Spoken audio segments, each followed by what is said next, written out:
ஓகேங்களா. ஸோ இது ரொம்பவே பழமையான ஸ்தலம். வாங்க உள்ளே போய் இருக்கிற தெய்வங்கள் யார் யாருன்னு பார்க்கலாம்.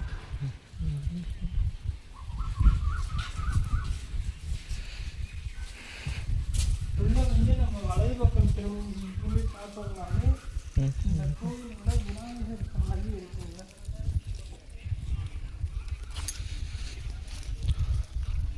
இந்த கோவிலோட விநாயகர் சன்னதி இருக்கும். நம்ம எப்போதும் ஈஸ்வரனோட பின்பக்கத்தில் நோக்கி போகிற மாதிரி தான் இருக்குது. அப்படியே நீங்கள் இடது பக்கம் அந்த மூலையில் பார்த்தீங்கன்னா அம்பாள் சன்னதி இருக்குது. அங்கே பார்க்கலாம்.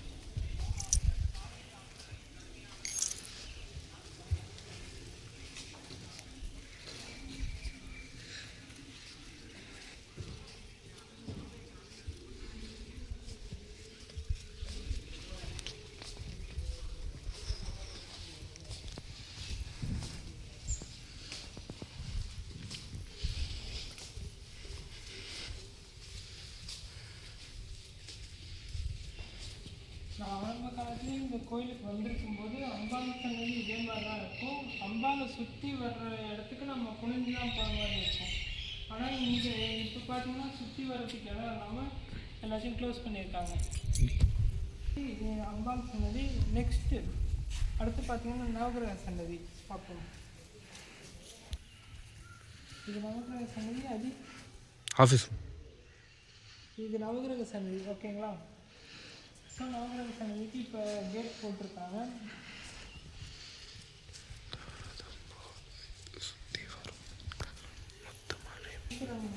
சன்னதிக்கு போகக்கூடிய வழிகள் உள்ளே போகலாம்.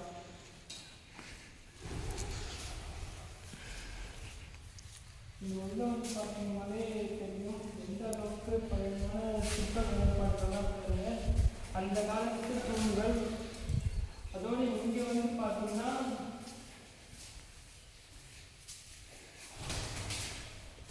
சண்முகர் முருகர் மயிலோடையும் இந்த பக்கம் விநாயகர் இருக்காரு. ஓகேங்களா. ஸோ நந்தி பெருமான் புது கொடிமரத்தோடு. ஓகேங்களா. இந்த திருப்பணி நடக்கிறதுனால சாமியை மூடி வச்சுருக்காங்க. ஸோ இப்போ நம்ம மூலஸ்தானத்துக்குள்ளே வந்திருக்கோம். ஸோ ஈஸ்வரனையும் துணி போட்டு கவர் பண்ணியிருக்காங்க இங்கே இது நடக்கிறதுனால. ஸோ ஒரு சில கோயில்களில் நந்திகள் வரிசையாக இருக்காங்க. இங்கே 2வது நந்தி இருக்காரு, விநாயகர். ஸோ அதே மாதிரி வெளியே பார்த்தீங்கன்னா இந்த துவாரபாலகர்கள் அந்த காலத்தில் நம்ம சிற்ப வேலைப்பாடுகள் பாருங்கள் எந்த அளவுக்கு பிரம்மாண்டமாக இந்த துவாரபாலகர்கள் இருக்காங்கன்ட்டு. துவாரபாலகர்களே பெருசாக இருக்கும்போது இவரோட பாதுகாப்பு இறைவன் எவ்வளோ மகத்துவம் வாங்கியிருப்பாருன்ட்டு சொல்லி கேள்விப்பட்டிருப்பீங்க. ஸோ துவாரபாலகர்களை வணங்கிட்டு தான் நம்ம உள்ளே போகணும். ஓகேங்களா. ஸோ இப்போ இங்கே இருக்கிற சந்திரதேவர். ஓகேங்களா. ஸோ ஈஸ்வரனோட ஒரு கண் சூரியனும் இன்னொரு கண் சந்திரன்னு சொல்லுவாங்க. அதனால் இங்கே சந்திரதேவனை பிரதிஷ்டை பண்ணியிருக்காங்க. நெக்ஸ்ட் இந்த கோவிலில் முக்கியமான விஷயம் என்னன்னு பார்த்தீங்கன்னா இந்த பக்கம் வர்றதுக்கு வழிபாதைகள் இருந்தது. அதுக்கப்புறம் இந்த மாதிரி தூண்கள் பல இடத்துல சிதிலங்கள் நடந்தது. அதெல்லாம் புதுசாக பிரதிஷ்டை பண்ணியிருப்பாங்க.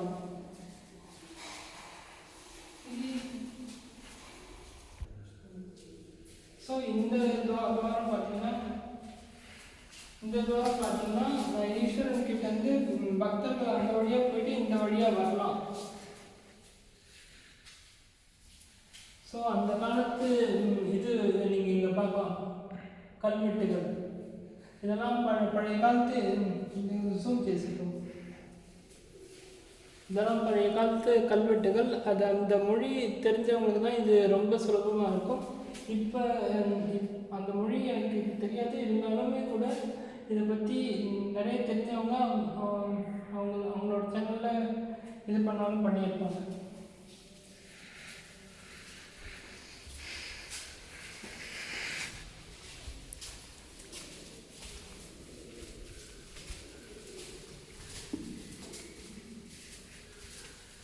ஈஸ்வரனோட கர்ப்பகிரகத்துக்கு உட்பிரகாரத்தில் இருக்கும். இந்த பக்கம் வந்து பார்த்தீங்கன்னா தட்சிணாமூர்த்தி இருப்பார். ஓகேங்களா, தட்சிணாமூர்த்தின்றது ஈஸ்வரனோட ஒரு அங்கம் தான். ஓகேங்களா,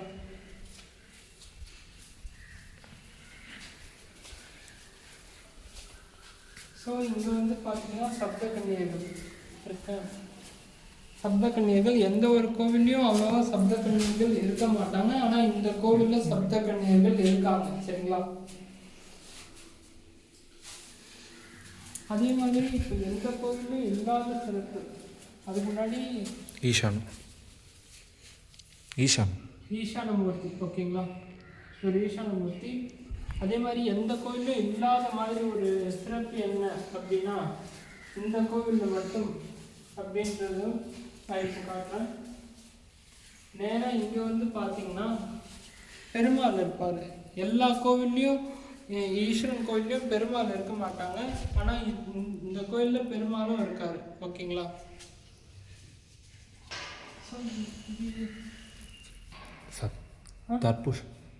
தற்புஷமூர்த்தி. இவர் வந்து தற்புஷமூர்த்தி.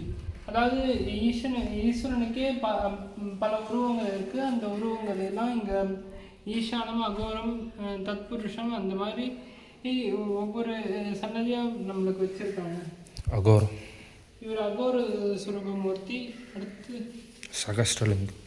அடுத்து சகஸ்ரலிங்கம். இந்த லிங்கத்துக்குள்ள 108 லிங்கங்கள், 1000 கண் இருக்கிறதா சொல்லுவாங்க. ஸோ இதை பற்றின வரலாற்றுக்கள் நம்ம சைவ சமய நூல்களில் தெரிவிச்சிருக்காங்க. சத்யோஜாதம் இதுவும் ஈஸ்வரனோட ஒரு அங்கம் தான். சத்யோஜாதம் அதாவது ஈஸ்வரனுக்கு பஞ்சமுகம் இருக்குது. அந்த ஒவ்வொரு முகமாக இந்த கோவிலில் பிரதிஷ்டை பண்ணியிருக்காங்க லிங்க ரூபமாக. காசி விஸ்வநாதர் இவர் தான் காசி விஸ்வநாதர். காசியில் இதே அளவுக்கு சின்ன லிங்கம் தான் இருக்கும். ஓகேங்களா, ஸோ இதே மாதிரி சின்ன லிங்கங்கள் ஏகப்பட்டது விக்கிது. இருந்தாலுமே கூட நம்ம காசி விஸ்வநாதர் இவ்வளோ கிட்ட தரிசிக்க முடியாது. சண்முகர் இங்கே சண்முகர் 6 முகத்தோடு இருக்காங்க. இருந்தாலும் இப்போ திருப்பணி நடக்கிறதுனால துணி போட்டு மறைச்சிருக்காங்க. ஓகேங்களா, ஸோ நேராக இந்த பக்கம் பார்த்தீங்கன்னா ராகுகேதோட நாகராஜ்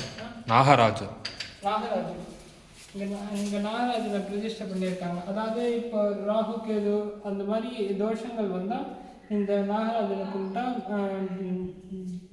நம்மளுக்கு தீர்வு கிடைக்கலாம்.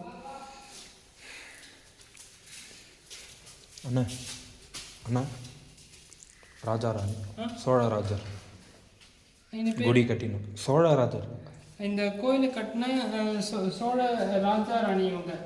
ஓகேங்களா, இவங்க ராஜா, இவங்க ராணி. இந்த கோயிலை முதல்ல கட்டிய சோழ ராஜா ராணி கமலமாமுனிவர்.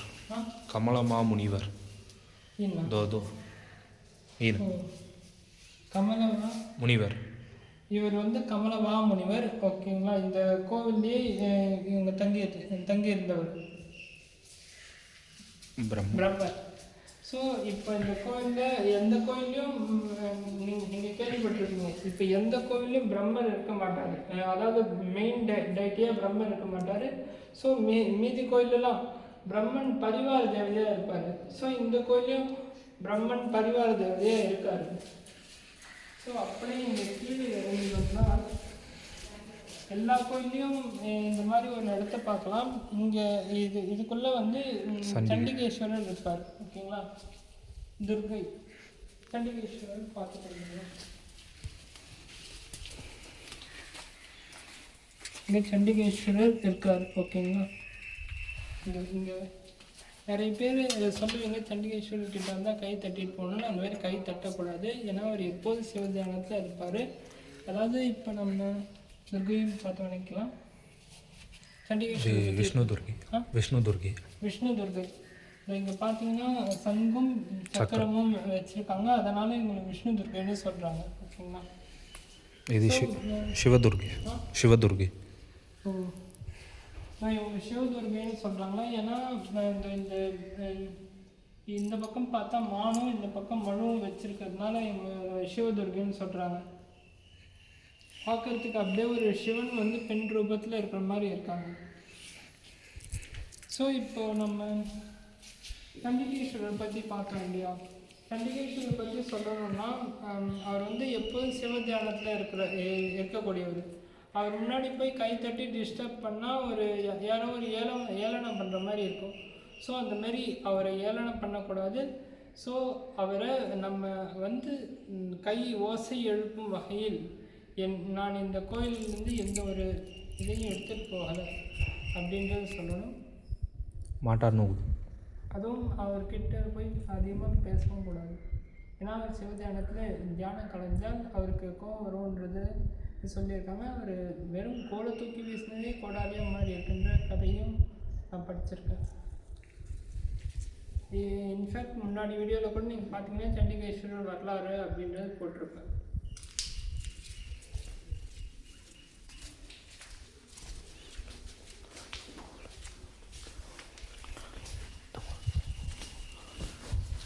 இது வந்து அந்த காலத்து சந்தனக்கல்லுன்னு சொல்லுவாங்க. விபூதி. ஸோ இதில் தான் விபூதியை கரைச்சி ஈஸ்வரனுக்கு எடுத்திருக்காங்க. ஸ்மெல்லு. ஸோ இதில் எந்த ஒரு அபிஷேக திரவியம் போட்டாலும் பன்னீரோ இல்லை தண்ணியோ அபிஷேக திரவியங்கள் போட்டால் இதுலேருந்து விபூதி வாசம் வரும்னு சொல்லியிருக்காங்க. ஓகேங்களா?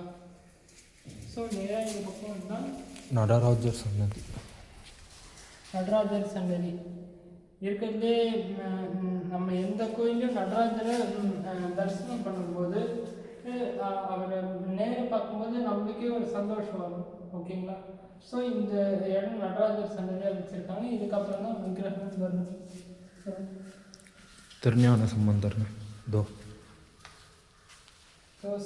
சம்பந்தர், அதாவது சிவன் கையாலே அந்த பொட்டாளம் வாங்கி பொற்கிழி வாங்கின வரலாறு இவருக்கு இருக்குது. ஓகேங்களா? சின்ன குழந்தையாக இருந்தாலும் உண்மையோர் ஞானப்பால் கொடுத்ததுனால இவர் பாடல் பாடியிருக்காரு. தேவாரத்தில் முதல் பாடல் இவர் தான் இருக்கும். அதே மாதிரி இவர் பைரவர், அதாவது கால பைரவர்னு சொல்லுவாங்க. மொத்தமாக 8 பைரவர்கள் இருக்காங்க. அதுலேயும் கால பைரவர் என்றவர் ரொம்ப ஸ்பெஷல். அதாவது நம்மளுக்கு சனி தோஷம் இருந்தாலோ இல்லாட்டி யம பயம் இருந்தாலோ அதை தீர்த்து வைக்கக்கூடியவர் பைரவர் அப்படின்றது நான் சின்ன வயசில் ஸ்கூலில் படிச்சிருக்கேன். ஓகேங்களா?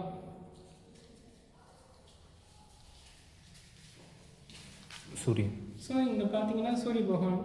நான் முன்னாடியே அங்கே பார்த்தப்போ சொன்னேன், சந்திரன் வந்து ஒரு கண்ணாகவும் சூரியன் வந்து இன்னொரு கண்ணாகவும் இருக்காரு. அதனால ஈஸ்வரனுக்கு நேராக உள்பிரகாரத்தில் சந்திரனும் சரி சூரியனும் சரி இருக்காங்க.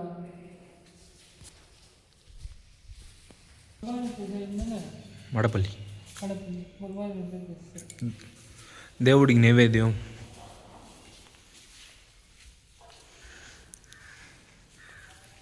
நீங்கள் இங்கே பார்த்துட்டு இருக்கிற இடம் வந்து மடப்பள்ளி. அதாவது சாமியோட பொருட்கள், அதுக்கப்புறம் சாமிக்கு உணவு ஏதாவது செய்யறது, அதாவது நைவேத்தியம் செய்யறதுலாம் இங்கே தான் செய்வாங்க. ஓகேங்களா? ஸோ இதுக்குள்ளே போய் பார்க்கலான்னு நினைக்கிறேன்.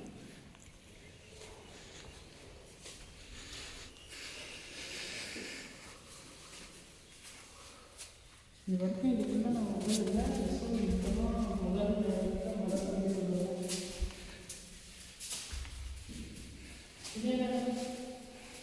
அது சில வீடியோவில் பார்த்துட்டு அந்த காலத்து இந்த மாதிரி அடுப்பு இதை இப்போ சிமெண்டோடைய இது பண்ணியிருக்காங்க, க்ரியேட் பண்ணியிருக்காங்க. ஓகேங்களா?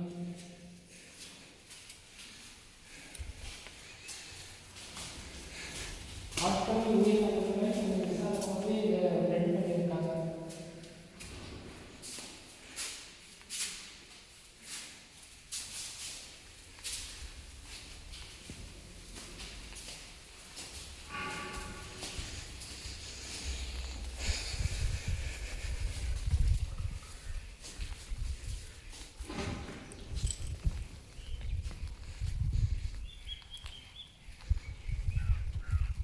இந்த பக்கம் பார்த்தீங்கன்னா நீங்கள் பல செடி கொடிகளை பார்க்கலாம். அதாவது ஈஸ்வரன் கோயிலில் வன்னி மரம், அதோட வில்வ மரம் அந்த மாதிரி நிறைய மரங்கள் வச்சுருக்காங்க.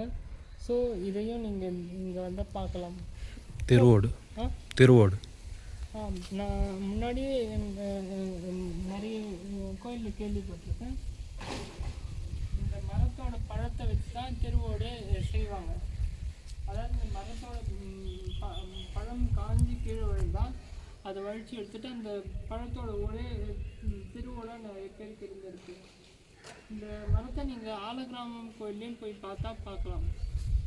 அங்கேயும் இருக்குது, இங்கேயும் வச்சுருக்காங்க.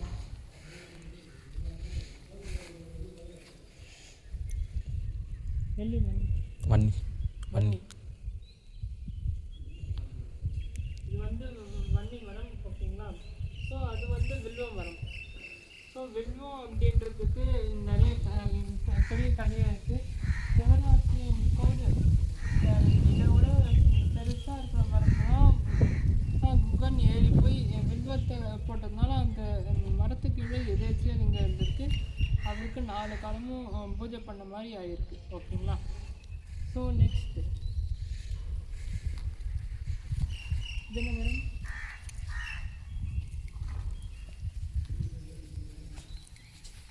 வில்வம். இது செம்பருத்தி. செம்பருத்தி பூ. அதுக்கப்புறம் இறைவனுக்கு தேவையான மலர் நிறைந்த அர்ச்சனைக்கு தேவையான பூ. அதுக்கப்புறம் இலைத்தழைகள் போன்ற மரங்களை எல்லாம் திருவாட்சி வச்சுருக்காங்க. திருவாச்சிட்டு அது ஒரு செட்டு. இது திருவாச்சி செடின்னு சொல்கிறாங்க. பட் இதை பற்றின வரலாறு எனக்கு தெரியல.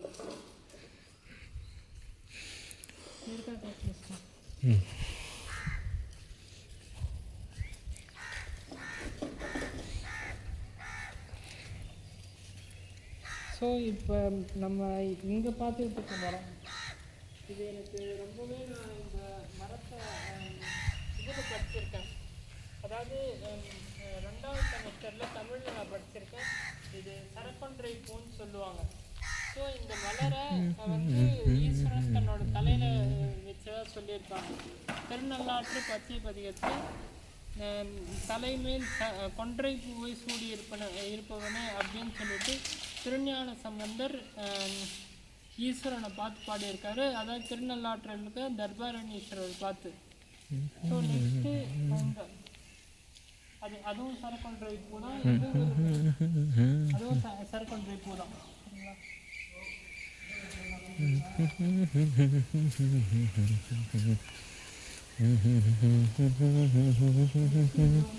விநாயகர் சன்னதி. ஓகேங்களா? ஸோ இந்த விநாயகர் சன்னதி இப்போ திறக்க முடியுமான்னு தெரியல. இப்போதைக்கு திறக்க முடியாது. கும்பாபிஷேகத்துக்கு பிறகு நான் இந்த வீடியோ எடுக்கும்போது இதெல்லாம் திறக்கும்போது நம்ம பார்க்கலாம். ஓகேங்களா? ஸோ இவ்வளோ நேரமாக நான் உங்களுக்கு இந்த ஏன் சொல்கிறேன் அப்படின்னா, இந்த மாதிரி பழமை வாய்ந்த கோயில்கள் ஏகப்பட்டு நம்ம தமிழ்நாட்டில் இருக்குது. ஸோ இதுவே ஒரு பழமை வாய்ந்த கோயிலில் அந்த கல்வெட்டு சாட்சி உங்களுக்கு சொன்னது. ஸோ இந்த மாதிரி பழமை வாய்ந்த கோயில்களுக்கு இப்போ நன்கொடை நிறைய பேர் வசூல் பண்ணிகிட்ருக்காங்க. ஸோ இந்த கோயிலும் இப்போ திருப்பணி ஸ்டேஜ் முடிகிற ஸ்டேஜில் தான் இருக்குது. இருந்தாலுமே நீங்கள் இந்த கோவிலுக்கு நன்கொடை அளிக்கிறதுக்கு நீங்கள் நீங்கள் உங்களால் இயன்ற பொருளுதவியோ இல்லாட்டி உங்களால் முடிஞ்ச எதுவாக இருந்தாலும் உங்களால் நீங்கள் செய்யலாம். ஸோ உங்களுக்கு பணமாக மட்டும்தான் கொடுக்க சொல்லலை, பொருளாக நீங்கள் இங்கே வந்து விசிட் பண்ணிவிட்டு நீங்கள் உங்களுக்கு பிடிச்சாலும் நீங்கள் கொடுக்கலாம். ஓகேங்களா? ஸோ இந்த கோவிலோட அர்ச்சகர் மகன் அர்ச்சகர் தான் நம்மளுக்கு இதை சொன்னார். ஸோ அவரோட இதுக்கு நீங்கள் அனுப்பிவிடலாம், அவரோட அக்கௌண்ட்டுக்கு. ஸோ அவரோட அக்கௌண்ட் டீட்டெயில்ஸ் நான் உங்களுக்கு, அதாவது அவரோட ஜிபே நம்பர் நான் உங்களுக்கு டிஸ்கிரிப்ஷன்லேயும் கொடுக்குறேன், முடிஞ்சால் நான் இதுலேயும் போடுறேன். ஸோ அதே மாதிரி இந்த கோவில் ரொம்ப பெருசாகவும் இருக்குது. அதோட இந்த அளவுக்கு பெரிய கோவிலை நம்மளால் இன்றைக்கும் இந்த அளவுக்கு பெரிய கோவில் விஸ்தீர்ணமாக இருக்குது. இருந்தாலும் இந்த மாதிரி கோவில்கள் இந்த காலத்தில் இது பண்ணுறது அப்படின்றது, இந்த காலத்தில் திருப்பணி பண்ணுறது அப்படின்றது ரொம்ப கஷ்டம். ஸோ நான் முன்னே வந்த போது கூட இந்த இருக்கிற பாலம் இல்லை. அப்போ இதுக்கப்புறம் இங்கே பாலம் கட்டி இந்த ஊருக்கு வர்றதுக்கு நல்ல வழியாக பண்ணியிருக்காங்க. இந்த ஊருக்கு நல்ல பஸ் வசதி கிடைச்சா இந்த மாதிரி கோயில்களை நிறைய பேர் பார்க்கலாம். ஒருவேளை அரசாங்கத்தில் இருக்கிறவங்க யாராவது பார்த்தா இதுக்கு உதவி பண்ணும் அப்படின்ட்டு நான் கடவுளை வேண்டிக்கிறேன். ஸோ இத்துடன் இந்த பதவியிலேருந்து விடை பெற்றுக் கொள்வது உங்கள் சிவபெத்தன். ஹர நம பார்வதி பதையே, ஹர ஹர மகாதேவா. தென்னாடுடைய சிவனே போற்றி, எந்நாட்டவர்க்கும் இறைவா போற்றி, ஏகம்பத்துறை எந்தாய் போற்றி, பாகம் பெண்ணுரு ஆனாய் போற்றி, காவாய் கனகத் திரளே போற்றி, கைலை மலையானே போற்றி. ஆலகாலனே ஆலங்காட்டினில் ஆடிடும் நாயகனே, நீலகண்டனே